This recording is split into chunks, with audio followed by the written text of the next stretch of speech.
Hi friends, I'm Becky from Sustainable Prepping, and today I am bringing you part 1 of my 25 recommendations for an evacuation kit. Now you might be building an evacuation kit for all kinds of reasons. You could be living in fire-prone areas of the West Coast. You could be living in hurricane season area of the East Coast and Gulf Coast. You could be living in tornado areas of the prairie states. You could be living in flood zones. I'm going to give you my top 25 recommendations. It's so long I'm splitting it into 2 videos, so I wanted to let you know that. But this is so important that you have an evacuation kit, a dedicated evacuation kit. Now the difference between an evacuation kit and a go bag is that evacuation kits are only really assembled for specific evacuation times, and then you can unassemble parts of them once the season of evacuations is over. And a go bag or a go kit is always kind of waiting for you. So you could take your go bag and add to it for evacuations. Y'all don't forget to like this video and subscribe to this channel so I can continue bringing you fear-free emergency preparedness content. And I have a top 10 checklist for free over at the blog, as well as a blog post that's going to have all 25 of these recommendations so that you can follow up and make an inventory of what you have. So check it all at sustainableprepping.com. I'll have a link down below. You can find everything that you need. Now before we jump into my top 25 recommendations, I want to start with, it's okay if you can't get everything. The whole point is to make progress towards what you need. It is way better to have a good but not perfect bag than wait until you have a perfect bag and everything accumulated to put it all together.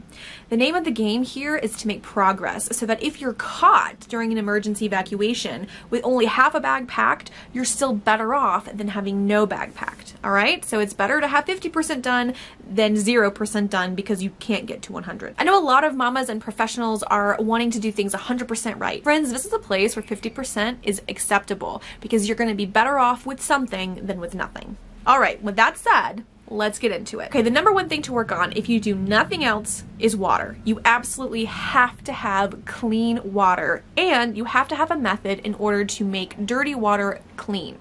So you need to have single-use water bottles of some kind that you can take with you when you're evacuating. You need to have some kind of refillable water bottle like a Nalgene or a Clean Canteen or something like that where you can put clean water that you acquire, and you need to have a water filtration or cleansing option. Now this can be a mini water filter like a Life Straw or a Sawyer filter. This can be water tablets that sanitize water. Whatever you decide and whatever works best for you and your family, you absolutely want to have water you're taking with you, some kind of water container system, and some kind of purification system. Absolutely essential base number one thing you must have. Now, in addition to those bases, I would also include some kind of electrolyte powder that can, one, make the water taste a little bit better, particularly if it's been sanitized with like a tablet. They can leave kind of an icky taste in my opinion. So I would have some kind of water flavoring system, but the ones that have intentional electrolytes will be better for you if you're facing dehydration, if you're facing some kind of tummy upset, if you have walked a long way and you've been sweating to replace the salt and electrolytes, go ahead and get those single pouch. You can get them for Gatorade and Powerade and other kinds of brands that are electrolyte replacements. They're going to help with water taste, and they're going to help with replacing those salts and electrolytes that you might lose if you are having to physically walk or do any kind of labor as you are evacuating. So water, something to put the water in, something to filter the water with, and if you have space, some kind of electrolyte powders or tablets to make the water a little bit more appealing and to replace any lost salts. Okay. That's number one. Number two is food. Now, you can start with something that's light snacks like granola bars, power bars, fruit snacks, anything like that that can be light and eaten as you are in the process of evacuating. And if you have space, you can get something larger like a Mountain House freeze-dried dinner kind of Mylar pouch situation. But you do want to have some kind of snacks so that you have fuel in case you are having to physically carry all your gear out, or you don't have access to food for 24, 48 hours. You have something there. It doesn't have to be elaborate, and it doesn't have to be fancy, but even a whole pack of granola bars and power bars or beef jerky or whatever is going to see you from point A to point B and help you have the fuel you need to make to physically do the work that you might need to do as you evacuate, and to stay mentally clear and focused so you're not hungry, and hunger isn't kind of impeding your thought processes, so you're sharp, you're focused, and you're able to make good decisions. Number 3 is you're going to want to have 3 to 4 days of clothing, particularly undergarments. Now you could argue you only need 1 change of clothing plus some extra undergarments, whatever works for you. I argue for 3 to 4 days because if you're evacuating, you might not have a home to come home to. So you're going to want to have enough clothing that if that's all you have enough to wear, have an outfit that you're wearing, an outfit that you're washing, and an outfit that you're drying. And I don't know what kind of scenario you might be evacuating from, but you want to keep all of that in mind. If it's winter, have winter clothing. If it's a situation where your clothes could get covered in mud, you might want to have, you know, another and even more options for clothing. But you definitely want to have at least 2 to 3, I would say 3 to 4 changes of clothing, at least of undergarments, plus maybe a full outside or 2 set of clothing to change. Another place you don't want to skimp is good socks. Cotton socks will rub blisters, so don't just go for cotton socks. Go for a wool blend or a special synthetic running blend that wicks moisture away so you don't get blisters, particularly if you think you're going to be on your feet or you know that you're going to be trying to put up storm shelter. Go for good socks as well as lots of clean undergarments. Nobody wants your funk, man. Nobody wants your funk. 4th, masks. Now this is a great place for those N95 masks that you may have bulk purchased earlier that you've replaced with cloth masks during the Rona.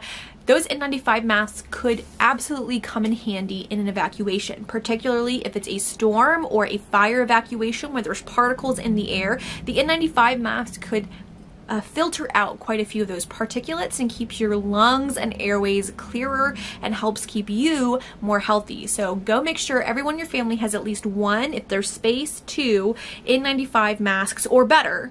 N95 or better. Anything less than that is probably not going to be what you would want for an evacuation purpose. Again, particularly storm-prone and fire-prone areas, you want to have an N95 mask to help filter out the air particulates. You don't have to go full on gas mask unless you want to, but you don't have to. Definitely an N95 mask or better. Right, number 5 is the one I'm going to harp on always, and it's the one that everybody forgets, and that is paperwork. Y'all get your paperwork together and get it together today. Stop this video, go do your paperwork, and then come back. It is that important. You need to have some kind of copies of your passports, your driver's license, your marriage license, your adoption license, your deeds to your home or any properties that you own. You need to have a copies of your immunization records on file, that if your home is lost, if everything is totally tanked and you can't ever get back to your place, your domicile, you have copies that prove who you are, what you own, what you have. In addition to this, you should take pictures of your home right now. Get on your phone, get your camera out, and just take a whole bunch of pictures of all the stuff in your house and how it's laid out. Save them to the cloud and forget about them until you need them. In case your home is destroyed by a fire, a flood, a storm, you can submit these to the insurance and you can prove all the stuff that you need to be reimbursed for. Nobody wants to think this is going to happen to them. Nobody wants to think this is going to happen to them. But my friends, it happens. And you don't want to be somebody who only gets 10% of what you've invested in your property back because you don't have any proof of what you had in your home. So go take pictures, do it now, save it as a digital file, save it in a cloud file. There are encryption services if you don't want people to be able to hack into it. I'm going to link a few down below that you can look at. But have these files, have your paperwork, have your pictures. This can absolutely save your butt if your property is destroyed from a fire, a flood, a storm, who knows what, but you can prove who you are, what you own, and what you have. Okay, that was actually 5 and 6 because 6 was taking pictures of your stuff now. So number 7 is to have backup charging cables and a solar charger. You absolutely want to have at least 1, if not 2 sets of backup charging cables for your phone and tablet. Those are essential. And then if you can get a little solar charger, this is the one that I keep in my bug out bag. This is the solar part. You have charging USBs right there where you can charge them up. Solar panel, flashlight, compass, and then we have one that also has a weather radio in it. These things are gold. Go get you one of these. Go get a couple of different backup cords. Have them. You don't want to be in a situation where you've evacuated, you have all of your digital files on your phone, and then your phone is dead. And now you can't prove who you are and what you have. This will save you. So go get one of these, for real. It's worth the money. Go invest. Water filter and a solar charger. Go get it right now. Number 8 is cash and small bills. And I'm talking about 5s, 10s, and a few 20s. I don't think you need to have a ton of cash and small bills because I think that might make you a target if people think you have a lot of money, but having $100 to $200 and 5s, 10s, and 20s is going to come in handy if you have to pay for food, if you have to pay for gas and there's no electricity, if you need to buy medication, and again, there's no electricity, if you want to try to barter and do, cash trade for things. You have small bills, which means if something is 10 bucks and you only have a 20, my friend, you're going to pay 20 for it. But if you have an actual 10, you can pay for cost, right? So have small bills, have $100 to $200. If you have a large family, you may have a little bit more. That might be worthwhile. But for the average family of 4, I think $100 to $200 is going to be fine in an evacuation kit and small bills so that you have money if the electrical grid is down for a while and you can't use your credit card. All right, number 9 is to have really good sturdy shoes and socks at the ready. Now these don't have to be in your kit, but they should be stored nearby. Going in and investing in a good pair of tennis shoes and a good pair of hiking boots, something that you can leave and have at the ready with socks stored with them so you're not searching your house for socks, is key. Why? Even though you might be evacuating in your car, which most of us will, you may end up having to stay in a shelter. You may end up having to stay in some kind of lean-to that's going to need work. If it's a storm, you might have to move debris out of the road. You may end up having to park your car and walk out because there's too much debris in the road. You just don't know. So because of that, having a sturdy pair, I would argue, of good boots, but a really good pair of tennis shoes and good wool blend socks. Don't skimp on the socks. I've already told you about the danger of blisters.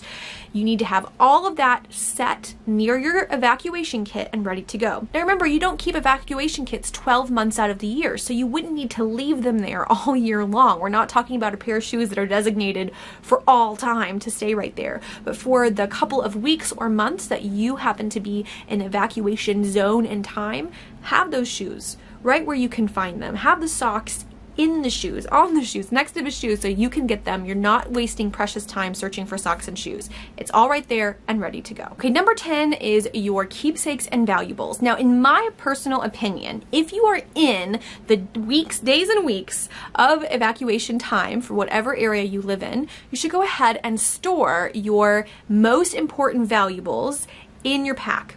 Go ahead and store them in there. If it's grandma's pearls, if it's granddad's pocket watch, if it's, your parents' wedding bands, whatever, go ahead and store them in your kit. This is going to save you time. The likelihood of someone stealing them from your kit is super low, right? And if it's not something that you use on a daily basis, you don't have to waste your precious moments in the event of an emergency evacuation call looking for those valuables. Go ahead and store the most important things there.